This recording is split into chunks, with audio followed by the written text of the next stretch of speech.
Remember when the best apps used to be free? Yeah, about that. First it's, here dude, take everything. Then it's, that'll be $9.99 a month, please. Today we're speedrunning apps that went from beloved to just another greedy service. And these weren't niche apps either. These were daily tools for millions of casuals and professionals, basically anyone who loved not paying for basic features. These days, it's kind of hard to imagine social media without TikTok. In fact, it's hard to imagine any kind of content without the short form that dominates everything. But TikTok's dominance isn't just about its algorithm, it's about its editor. CapCut, made by TikTok's parent company, it was basically TikTok's twin app. Templates tuned for TikTok trends, heavy cross-promotion from the platform itself. If you wanted to make a TikTok, this was the app.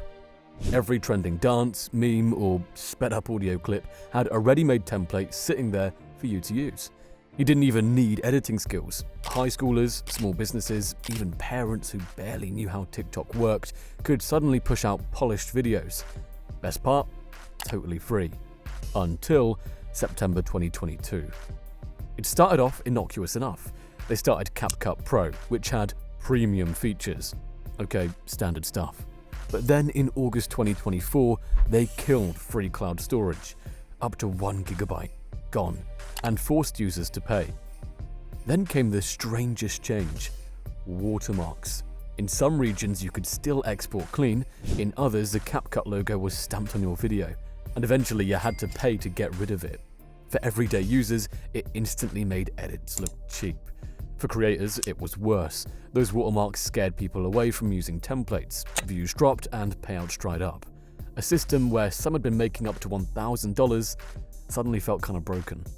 By July 2025, a US-specific bill dropped, partly to dodge TikTok's regulatory headaches, but that opened a new can of worms: terms of service, content licensing, cloud costs. For most apps, this is a point where the story ends with everyone left.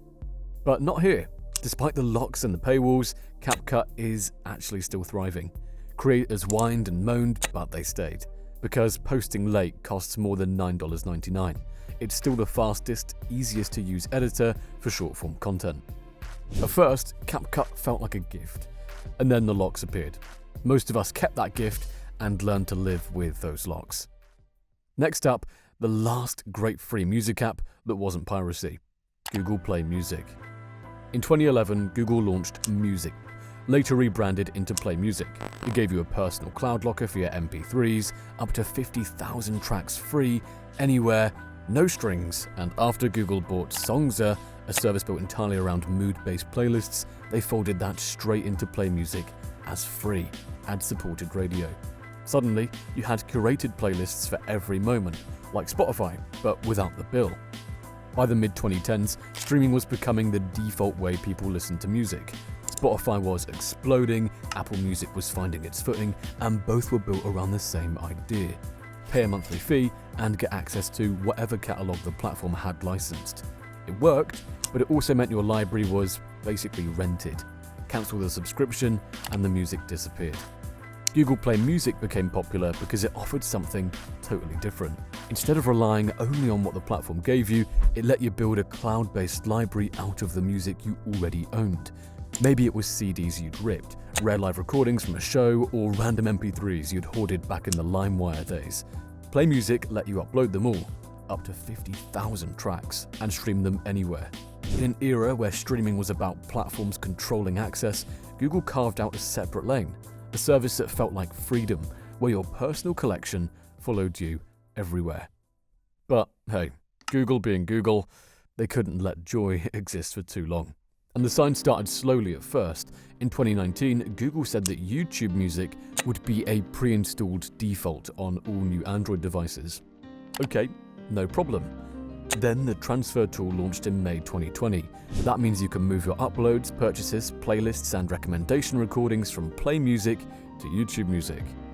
Okay, fine, thanks. We don't really need to, but thanks for the offer. And then, August 2020, they dropped the bombshell that YouTube Music will replace Play Music by December 2020. And by December, the service completely shut down. Now, this wouldn't be on the list if YouTube Music worked just as well as the old app. You know, a new UI that might be annoying, but nothing too bad, right? But the free locker itself died with Play Music. While YouTube Music had uploads, the old workflow music store was gone, and the biggest crime of them all was background play on mobile was now gone. No wonder I Miss Play Music threads are still everywhere. Play Music felt like freedom. Then it vanished kinda overnight. You needed to buy premium to access those features. It wasn't the first time Google, and if YouTube Music's current feedback is anything to go by, it was always primed for a disaster. It was a textbook Google move. Kill a good thing, replace it with something slower, clunkier, and less free. To see other examples, in fact, we have a whole video showing Google being the thief of joy, or something like that, so go check it out. Speaking of another giant that collapsed, Twitter. When Elon Musk bought it in 2023, the internet let out a proactive groan. What was one of the most popular social media sites was in the hand of a man who had ideas. A lot of ideas. Good or bad, that kinda remained to be seen. Some people thought they might be even good ideas. Well, Twitter suffered as well. Twitter turned into whatever this OnlyFans bot farming cesspool it has become now, and Twitter turned into whatever this engagement farm is now. But behind the chaos, one loss hurt professionals the most: TweetDeck. It was a multi-column dashboard that allowed people to monitor timelines, lists, search DMs. While it might not seem like anything big to most standard users, it was a huge tool used by journalists, newsrooms, social media teams for real-time coverage. At first, Twitter support announced a new TweetDeck and that they'd be adding it in 30 days. Users must be verified to use it, which was already a bad sign because you were getting the service from a lot of people. And then the rename begins. TweetDeck becomes X Pro, which, just honestly sounds stupid. X Pro was hidden behind X Premium, and X Premium is Elon Musk's paid subscription costing about $8 to $11 a month, and it's required to unlock features like a blue check. And how many folks are paying for that? Somewhere between 650 and 1.4 million. Out of more than 600 million total users, we're talking less than 1%. And that was a final nail in the coffin. Immediately, big news outlets like The Washington Post and The Verge confirmed the cutoff. Now, this might not seem like a big deal, but if you start to wonder why all of a sudden Twitter, going from Twitter to X, produced a way lower quality of independent journalism, well, now you know why. All of a sudden, it went from this place that could curate high-quality content to being stuck behind a paywall and simultaneously becoming a place that was encouraging engagement farming. And well, there you have it. And its brightest TweetDeck was the free control room for all the breaking news. Now stuck behind a paywall, and X is now more shallow and toxic than ever before. But none of these match up to the worst example. But before I tell you that, if you're enjoying the video, subscribe.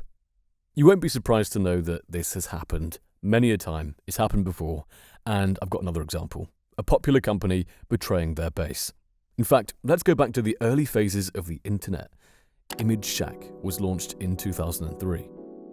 It was the go-to image host for forums, blogs, MySpace, even eBay. If you saw a little frog logo on an embedded image, that was ImageShack.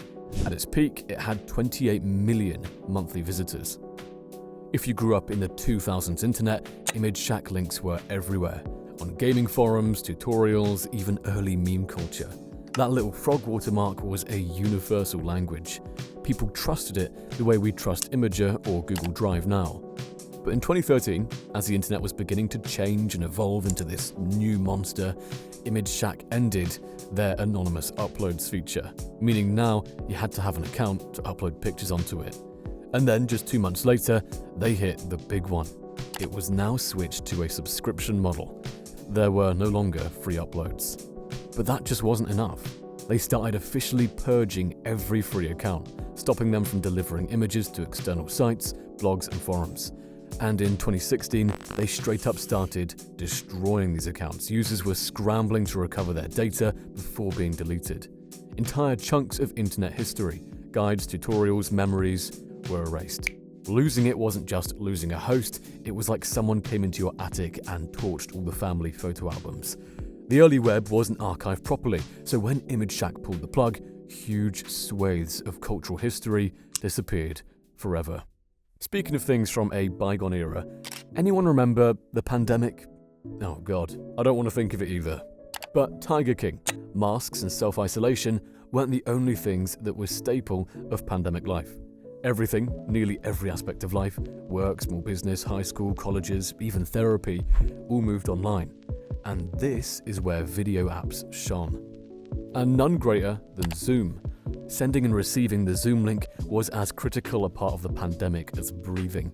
From 10 million users daily in 2019 to 300 million in April 2020.